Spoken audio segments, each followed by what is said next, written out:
Hello बच्चों, our question is here. You have isolated an unidentified liquid from a sample of beans. Okay. You add the liquid to a beaker of water and shake vigorously. Okay. After a few minutes, the water and the other liquid separate into two layers. To which class of biological molecule does the unknown liquid most likely belong? देखो हमने been का एक sample लिया। उस sample में से हमने क्या किया, अनआइडेंटिफाइड लिक्विड को ऑब्टेन किया। अब ये लिक्विड की नेचर हमें बतानी है कि ये है क्या।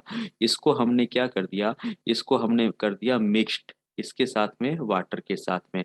अब इसको विग्रेसली अपने ने क्या किया, सेक किया। सेक करने के बाद हम क्या देखते हैं, हमें टू लेयर मिलती है। कितनी लेयर मिलती हैं, टू लेयर मिलती हैं। लेकिन कुछ टाइम के बाद ये दोनों लेयर हमारी वापस क्या हो जाती है बेटा, सेपरेट हो जाती हैं। क्या हो जाती हैं, सेपरेट हो जाती हैं। ठीक है, अब हम बात करते हैं, ये जो हमारे पास में वाटर एंड जो लिक्विड है, ये जो सेपरेट लेयर अपने को मिल रही है, सेपरेटेड लेयर, तो ये किसकी है। अब अगर हम यहाँ पे कार्बोहाइड्रेट की बात करें तो ये तो हमारे पास में कैसा है, वाटर सोल्यूबल है। ठीक है, बेसिकली जो हमारे पास में ओलिगोसैकेराइड होते हैं या जो हमारे पास में मोनोसैकेराइड है, ये दोनों के दोनों वाटर सोल्यूबल हैं।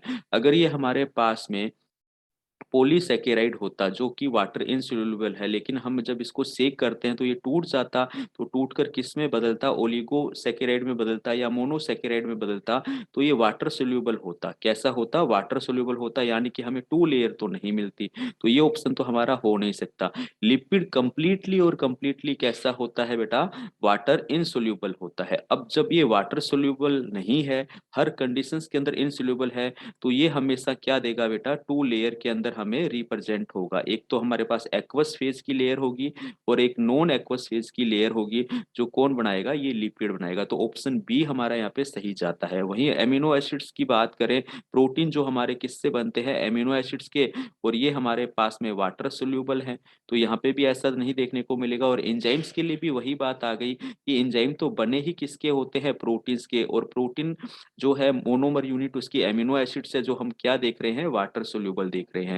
तो ये ऑप्शन तो हमारे वैसे ही गलत हो गए। मैक्सिमम चांसेस किसके हो सकते हैं, लिपिड के हो सकते हैं। तो ऑप्शन बी हमारा यहाँ पर क्या है, बिल्कुल करेक्ट आंसर है। Thank you.